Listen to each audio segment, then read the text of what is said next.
तुम्हें इतना तो भला मालूम होना चाहिए कि तुम्हारे घर में और तुम्हारे बाबा की 1 लाख गौएं हैं और जिनका 1.25 मन माखन होता है, लेकिन भला फिर भी तुम घर घर में माखन की चोरी करने जाते हो। ये तुम्हें शोभा नहीं देता है, ये तुम्हें शोभा नहीं देता है मुरलीधर। भगवान कहते हैं अरे मैया, आज से मैं किसी गोपी के घर जाऊंगा नहीं माखन की चोरी करने को, क्योंकि हम माखन की चोरी करते हैं, सब ग्वाल वाल साथ साथ में खाते हैं, लेकिन हम पकड़े जाते हैं और ये सब भाग आते हैं। भगवान कन्हैया को मैया ने समझाया है, श्याम अरे तुम्हें तो जाना ही नहीं चाहिए, तुम क्यों जाते हो वहां। भगवान श्याम सुंदर आज यशोदा मैया को समझाने के बाद में बाहर निकले हैं श्याम सुंदर, तो ग्वाल वालों से भेंट हुई है। सो कन्हैया का एक बड़ा चंचल सखा था मनसुका, और मनसुका ने देख लिया है, जवाब दिया है मुरलीधर हमें ये बताओ, जब कल तो तुम वहां पकड़े गए, लेकिन वो गोपी तुम्हें जब पकड़ के ले गई, फिर आगे क्या हुआ, हम तो चले आए। भगवान कहने लगे आज से हम माखन की चोरी करने ही नहीं जाएंगे। बोले क्यों। जवाब दिया जब हम पकड़े जाते हैं तो आप लोग हमें छोड़ के भाग आते हो, अब हमें किसी गोपी के यहाँ नहीं जाना है। मनसुका कहने लगा हमने तो पहले ही कही थी तुमसे कि अगर कोई काम करना सीखो और चोरी करना सीखो तो सबसे पहले अपने घर से, अपने घर से। बोले क्यों। जवाब दिया अपने घर अगर पकड़े जाओगे तो इतनी मार भी नहीं पड़ेगी जितनी दूसरे के घर। और एक बात का ध्यान और रखना, अपने घर में अगर चोरी करने में सफल हो जाओगे तो हर जगह सफल हो जाओगे, इसलिए चोरी करना सीखो तो हमेशा अपने घर से सीखो। तुम्हें चोरी करना है, भगवान कहते हैं चोरी तो करना है, लेकिन ऐसे नहीं जाएंगे जैसे तुम कह रहे हो। मनसुका कहने लगा तो चलो आज चलेंगे और यशोदा मैया के आंगन में चोरी करेंगे। भगवान ने जवाब दिया हम पिट जाते हैं, तुम लोग भाग आते हो, लेकिन जाएंगे तो एक शर्त है। बोले कौन सी। तो जवाब दिया अगर हम पकड़े जाएं तो तुम्हें भाग के नहीं आना है। ग्वाल कहने लगे ठीक है आप चलो।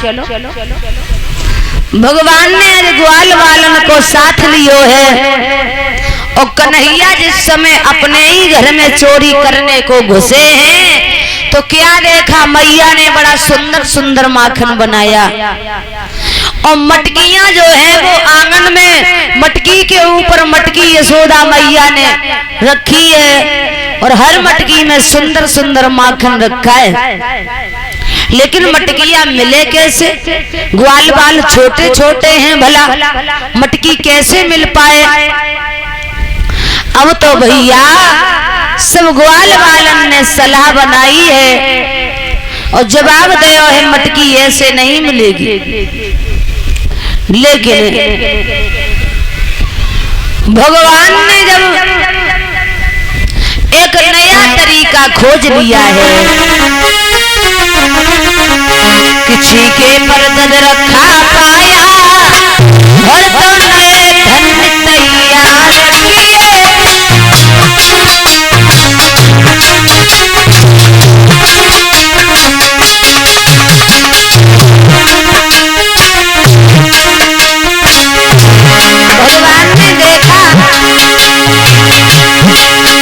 छीके पर दद रखा पाया तो नए धन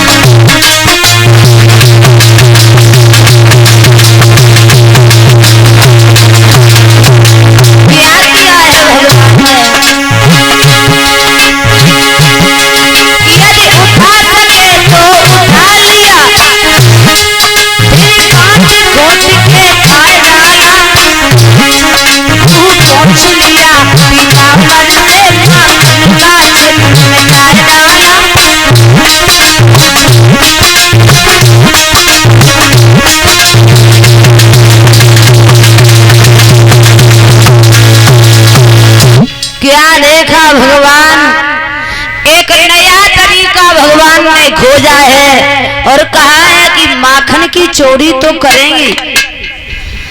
भगवान ने पहले तो ग्वाल वालों के ऊपर चढ़ायो है कि एक दूसरे के ऊपर चढ़ जाओ तब माखन मिल जाएगा। लेकिन मटकियां भला ऊंचाई पर सब मटकियां रखी हैं, कैसे मिल जाए? कन्हैया ने सोचा ऐसे नहीं मिलेगी, नुकसान हो जाएगा। सही भगवान ने देखा नंद बाबा की छड़ी रखी है कोने में, और भगवान ने वह छड़ी को उठायो और सबसे नीचे वाली मटकिया में जैसे ही छड़ी मारी तो सारी मटकियां धड़ाम धड़ाम जमीन पे। अब तो भैया पूरी बाखर में माखन ही माखन घूम रहा है, ग्वाल वाल सब माखन खा रहे हैं। हंस हंस के मनसुखा कहता मैंने कहा था श्याम चोरी करना सीखो तो हमेशा अपने घर से, अपने घर में सफल हो जाओगे, हर जगह सफल हो जाओगे। इसलिए तब तक यशोदा मैया भाग के आई और भागती भागती आई और जो देखा है सारी बाखर में माखन ही माखन घूम रहा है। मैया को बड़ा क्रोध आया और क्रोध में भागने लगी हैं। भगवान भाग रहे हैं पीछे से, मैया भाग रही है, बड़ा गुस्सा कर रही है। कहने लगी है कन्हैया आज तुझे हम कैसे भी नहीं छोड़ेंगे, क्योंकि गोपियां उल्हाना लेके आती थी। वास्तव में सच बात है कि तू जब अपने ही घर में नहीं मानता तो दूसरे के घर में चोरी क्यों नहीं करता होगा। हमें मालूम है कोई बात नहीं, आज हम तुझे छोड़ेंगे नहीं। यशोदा भागती गई, भागती रही और भगवान यशोदा के पकड़ने में नहीं आए। भक्तजनों देवता सब हंस रहे हैं। मैया भागते भागते थक गई, खड़ी हो गई। भगवान ने सोचा लाओ अब हम मैया के हाथ में आ जाए, नहीं तो मैया ज्यादा नाराज हो जाएगी। भगवान जब यशोदा के पकड़ने में आ गए तो मैया आज क्रोध में आए के और भगवान को खींचती ले जा रही है ऊखल के पास में और कहने लगी सारे दिन धूप में बांध के रखेंगे, आज जाने ही नहीं देंगे। और यशोदा खींचती ले जा रही है भगवान को और ऊखल के पास में जाए के पहुंची तो भगवान को बांधने लगी है, बांधने लगी है। मैया यशोदा ने सारे मोहल्ला की रस्सियां इकट्ठी कर ली, लेकिन भगवान बंधने में नहीं आई। सब देवता हंस रहे हैं कि संसार के बांधने वाले को आज मैया बांध रही है, कैसे बन जाएगा। और मैया क्रोध कर कर के बांधती है, लेकिन थक जाती है, फिर बैठ जाती है, फिर भगवान को बांधने में लग जाती है। लेकिन भगवान कहाँ बंधने में आए, समझ में ये नहीं आ रहा था।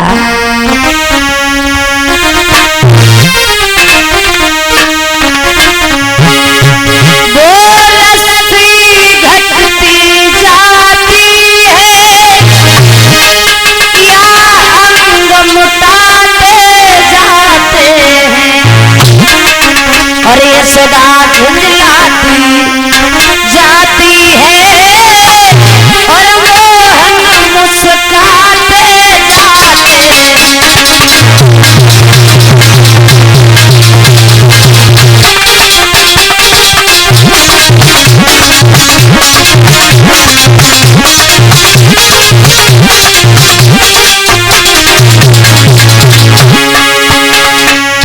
भगवान को मैया बांध रही है, समझ में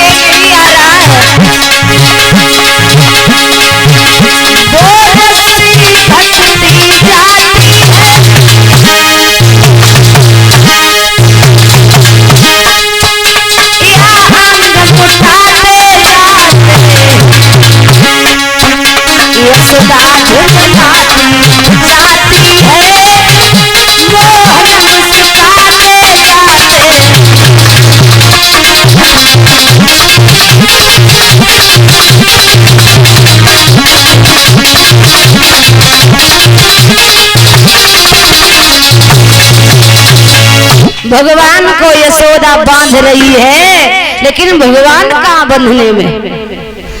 मुस्काते जा रहे हैं, मैया बांधती है, लेकिन भगवान कभी क्रोध से नहीं बंध सकते हैं। एक बार नारद जी ने भगवान से सवाल कर दिया कि हे नाथ, हमें ये बताओ, तुम भोजन कितने प्रकार का करते हो? तो भगवान कहते हैं 2 प्रकार का। एक तो भोजन हम भाव का करते हैं, क्योंकि भक्त हमें भाव से जो भी खिला दे हम उस प्रसाद को स्वीकार करते हैं। और एक भोजन हम अहंकार का करते हैं। अहंकार भी हमारा भोजन है, और जो भक्त भाव से हमें भोग लगाता है, हम उस भाव के भोजन को स्वीकार करते हैं। कहते हैं भगवान भाव का भूखा होता है, भाव का भूखा हूँ मैं, भाव एक सार है, और भाव से भजे जो हमें, उसका भव से बीड़ा पार है। भगवान भाव का भूखा। लेकिन भक्तों, भगवान को अगर कोई क्रोध से या धन से बांधना चाहे तो कोई कभी नहीं बांध सकता। क्रोध से और अपने धन से अगर भगवान को कोई बांधना चाहे तो भगवान कभी बंधने में नहीं आएंगे। भगवान को बांधने की सिर्फ एक डोरी है, जो है प्रेम की। प्रेम की डोरी में भगवान को हम बांध सकते हैं, वरना दूसरी डोरी में हम भगवान को नहीं बांध सकते हैं। भक्तजनों, आज भगवान को यशोदा नाना हाथ से बांध रही है। सारे मोहल्ला की रस्सियां इकट्ठी हो गई, भगवान बंधने में नहीं आए। तो कन्हैया कि ये करामात देख के यशोदा ये नहीं समझ पाई कि रस्सी छोटी हो जाती है या भगवान का वदन मोटा हो जाता है। समझ में नहीं आया। प्यारे भक्तों, उधर एक छोटी सी रस्सी में भगवान स्वयं बंध गए, छोटी सी रस्सी में। और जब भगवान बंध गए, अब यशोदा कहने लगी, ये मुरलीधर, इतना ध्यान रखना, अब हम तुम्हें छोड़ेंगे नहीं। बोले क्यों? जवाब दिया है, मैया यशोदा ने कहा है कि सारे दिन तुम्हें हम बांध के रखेंगे, ऊखल से भोजन नहीं देंगे। अब यशोदा मैया ऊखल से बांध के भगवान को घर में काम करने लगी है आकर के। जब यशोदा काम काज करने लगी, अब तो भगवान ऊखल से बंधे हैं, तो कन्हैया को याद आ गया कि मेरे द्वार पर यमला अर्जुन नाम के दोनों वृक्ष खड़े हैं, जिन वृक्षों का हमें उद्धार करना है। ये वृक्ष हमारे इंतजार में है और उन वृक्षों का हमें उद्धार करना है। तो भगवान ने ऊखल को लुढ़काया है और जाकर के दोनों वृक्षों के बीच में ऊखल को फंसा लिया और ताकत लगाई, तो दोनों वृक्ष टूट करके जमीन पर गिर जाते हैं। जिनसे 2 पुरुष प्रकट हुए वो भगवान के चरणों में गिर जाते हैं। नाथ, हमें क्षमा करना, हमसे बड़ी भूल हो गई है। भगवान के चरणों का आशीर्वाद पाकर के ये दोनों वृक्ष परम धाम को प्रस्थान करते हैं। और उधर आकर के देखा है बाबा नंद और यशोदा ने विचार कियो कि बिना हवा चले इतने भारी भारी वृक्ष कैसे टूट गए। इस गोकुल में कोई न कोई उपद्रव होता ही रहता है, क्यों ना हमें इस गोकुल को छोड़ देना चाहिए। तो आज सब गोकुल के वासियों ने सलाह बनाई है और गोकुल से कुछ दूरी पर एक तुलसी का वन था, उस वन को कटवा करके जिसमें सभी गोकुल के वासी वहां रहने लगे हैं, भगवान समेत नंद बाबा यशोदा मैया। तो उसी तुलसी के वन का नाम पड़ा है वृंदावन। तो भगवान को वृंदावन बिहारी के नाम से बुलाया जाने लगा है। बोलिए वृंदावन बिहारी।